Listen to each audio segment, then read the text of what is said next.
प्यारे बच्चों, आइए हम जानें स्टैच्यू ऑफ यूनिटी के बारे में।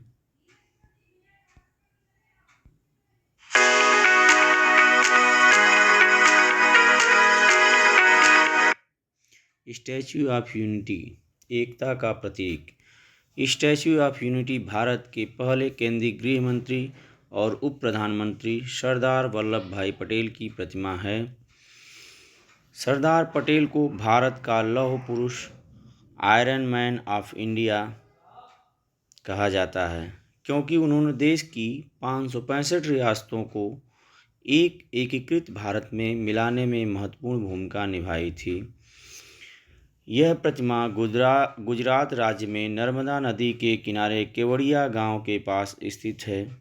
यहाँ से पास में सरदार सरोवर बांध भी है। ऊंचाई। स्टैच्यू ऑफ यूनिटी की ऊंचाई 182 मीटर है। यह दुनिया की सबसे ऊंची प्रतिमा है। तुलना के लिए यह अमेरिका की स्टैच्यू ऑफ लिबर्टी से लगभग 2 गुना ऊंची है। निर्माण। इसका निर्माण 31 अक्टूबर 2013 में शुरू हुआ। उद्घाटन 31 अक्टूबर 2018 को प्रधानमंत्री श्री नरेंद्र मोदी जी के द्वारा किया गया। इसे बनाने में लगभग 5 साल लगे। इसे बनाने वाली कंपनी लार्सन एंड टूब्रो इस प्रतिमा को बनाने में लगभग 2,989 करोड़ रुपए खर्च हुए।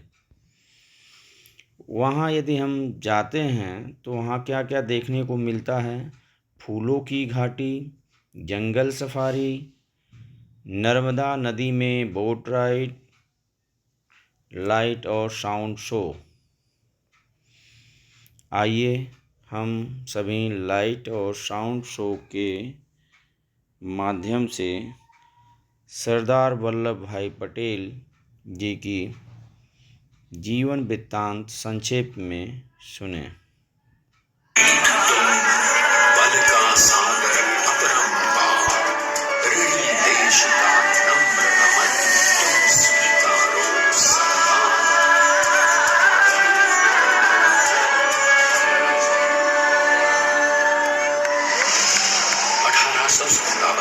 अंग्रेजों को ललकारने वाले पहले स्वतंत्रता संग्राम के एक सक्रिय सिपाही थे झवेर भाई पटेल। करमसद गांव के इस बहादुर देशभक्त किसान और उनकी पत्नी लाड भाई के 5 बेटों और 1 बेटी में से चौथे पुत्र थे वल्लभ भाई। बालक वल्लभ ने करमसद के बाद नडियाद से अपनी हाई स्कूल की शिक्षा पूरी की। फिर 13 साल की उम्र में उनकी शादी भी हो गई छोटी सी झवेर बाई से। 2 बच्चों, बेटी मणि बहन और बेटे ताया भाई को जन्म देने के बाद झवेर बाई असमय ही चल बसी। सदी बदलने और 20वीं सदी आने पर उनका जीवन भी एक चमत्कार की तरह बदला। पीटर का इम्तिहान पास करके वो वकालत करने लगे। पहले गोधरा, फिर आनंद और उसके बाद अहमदाबाद में। मगर जल्द ही वकालत छोड़कर वो बैरिस्टर बनने की इच्छा से इंग्लैंड चले गए। लंदन में बैरिस्टरी में अव्वल आने और वजीफा जीतने वाले वो अनोखे भारतीय थे। अब तो अहमदाबाद की वरिष्ठ अदालत में बैरिस्टर पटेल की जिरह और जीतों की धूम मच गई।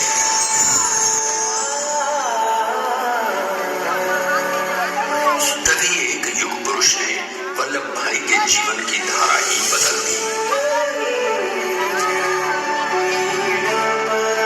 दक्षिण अफ्रीका में सत्याग्रह के अहिंसक अस्त्र से गोरे शासकों को सबक सिखाकर भारत वापस आए बैरिस्टर मोहनदास करमचंद गांधी से मिलकर वल्लभ भाई ने अपने कुछ वर्षों से सीखे विदेशी व्यवहार और संस्कार हमेशा के लिए त्याग दिए और अब वो अपने खेड़ा के किसानों को हक दिलाने के लिए बापू के साथ आंदोलन में कूद पड़े।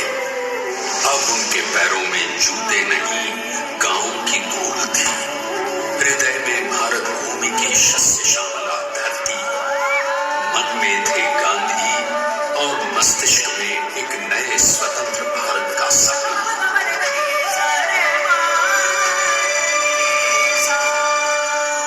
तभी बारडोली के मजबूर मजलूम किसानों की यातना का समाचार उनके पास पहुंचा। तुरंत वल्लभ भाई वहां पहुंचे और यूं शुरू हुआ भारत का सबसे बड़ा और सफल किसान आंदोलन, बारडोली। वल्लभ भाई ने बारडोली के 87,000 किसानों को ऐसा अटल, अडिग, अचल मनोबल दिया कि अंग्रेजी सरकार हिल गई और 1 बरस के बाद उनका लगान माफ कर दिया गया। अब तो पूरे देश में लोग वल्लभ भाई के नाम की कस्में खाने लगे। स्वयं महात्मा गांधी ने कहा, अब वल्लभ भाई मेरे शिष्य या साथी नहीं, सारे देश के सरदार हैं और देश को मिल गया एक अनोखा असरदार सरदार।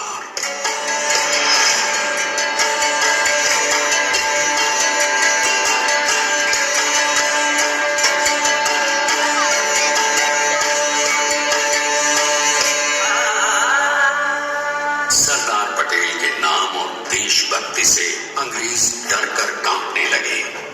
1930 के नमक सत्याग्रह और दांडी कूच में वो बापू से भी पहले गिरफ्तार किए गए। तो 1932 में फिर उन्हें बापू के साथ ही जेल में 2 सालों के लिए डाल दिया गया। मगर आजादी के दीवानों को, स्वतंत्रता के परवानों को कौन गिरफ्तार कर पाया है? जेल से छूटते ही सरदार को कांग्रेस के नए राष्ट्राध्यक्ष पद पर चुना गया और उनकी सरपरस्ती में राष्ट्रवादी भारतीयों ने तमाम ब्रिटिश सूबों में जीत हासिल कर वहां अपनी स्थानिक सरकारें बनाई। किंतु सरदार का सपना केवल सरकार बनाना नहीं था, उनका स्वप्न तो था एक ऐसे नए भारत का जहां हर रंग, हर रूप, हर जात, मजहब, तबके का हिंदुस्तानी एक साथ मिलकर एक ऐसा नया भारत बना सके जहां पूर्ण स्वराज के साथ सारे समाज को गरीबी, अशिक्षा, छुआछूत से भी आजादी मिल जाए। इसकी पहली रणनीति थी भारत को अंग्रेजों की गुलामी से आजादी, ताकि भारत के लोगों की अपनी सरकार सबके साथ और सबके विकास के लिए काम कर सके। बापू की अगुवाई में अब देश ने अंग्रेजों को अंतिम चेतावनी दे दी, करेंगे या मरेंगे, क्विट इंडिया, अंग्रेजों भारत छोड़ो। बस फिर क्या था, संघर्ष की रणभेरी बची। 3 सालों के लिए सरदार पटेल को भी सत्याग्रही नेताओं के साथ जेल में ठूंस दिया गया। 2 सालों के बाद अंग्रेजों को बापू के सभी शिष्यों और साथियों को छोड़ना पड़ा।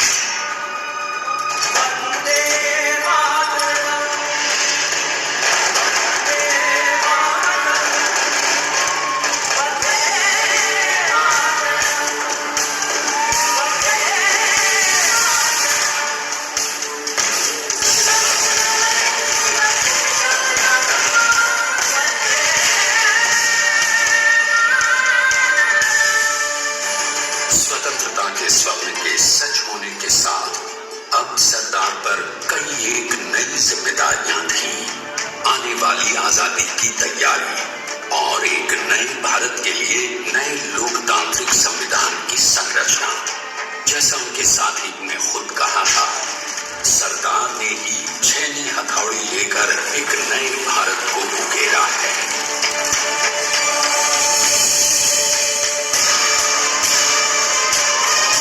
स्वाधीनता तो प्राप्त हुई, लेकिन खंडित भारत में भी उठते विभाजनवादी अंधकार को अभी दूर करना था। जब देश के खंड खंड होने का भय उत्पन्न होने लगा, तो सरदार ने निर्भय होकर खुद अपनी केंद्र सरकार और साथियों को भी चुनौती दे डाली और जम्मू कश्मीर को बचाने के लिए सारे देश का आकाश वायुयानों से भर गया।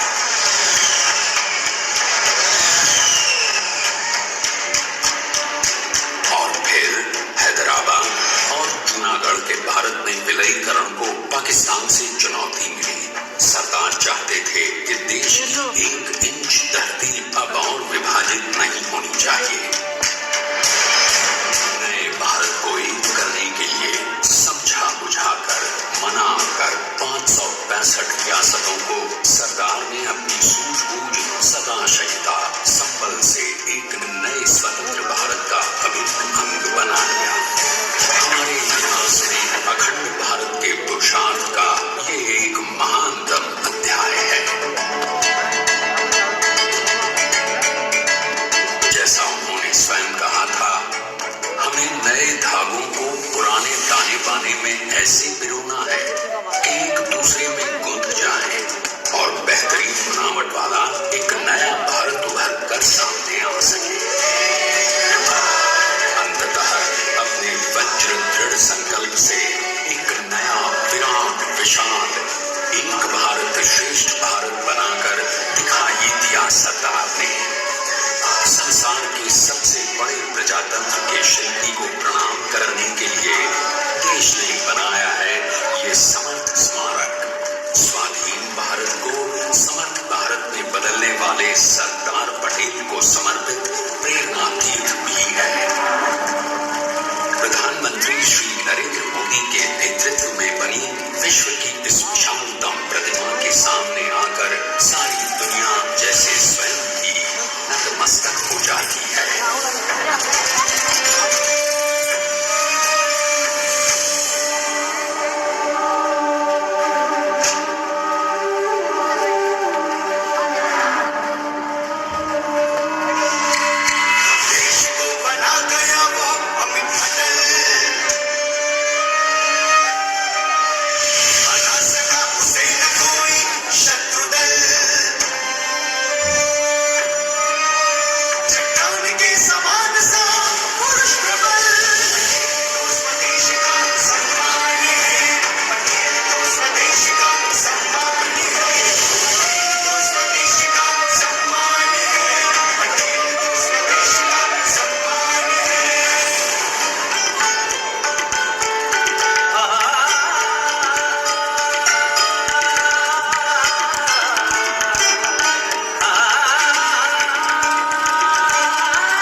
सरदार ने अपनी गंभीरता, शालीनता और दूरदर्शिता से भारत को संगठित करने के असंभव कार्य को संभव कर दिखाया। आइए आज हम सब उन्हीं की महिमा में विश्व के सामने एक उदाहरण रखें, क्योंकि ये ही भारत को श्रेष्ठता के मार्ग पर ले जाएगा। हमारा कर्तव्य ये है, हमें निश्चय कर लेना चाहिए हमें हिंदुस्तान में जितने लोग हैं सबको मिल मिल के एक भाई भाई की तरह के रहना है। स्टैच्यू ऑफ यूनिटी एकता की प्रतिमा और श्रेष्ठता का प्रतिबिंब है, एक पहल है।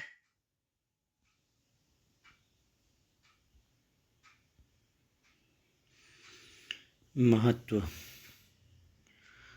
स्टैच्यू ऑफ यूनिटी राष्ट्रीय एकता का प्रतीक है। यह हमें सिखाती है कि मिलजुल कर रहना ही देश की ताकत है। हर साल 31 अक्टूबर को राष्ट्रीय एकता दिवस मनाया जाता है।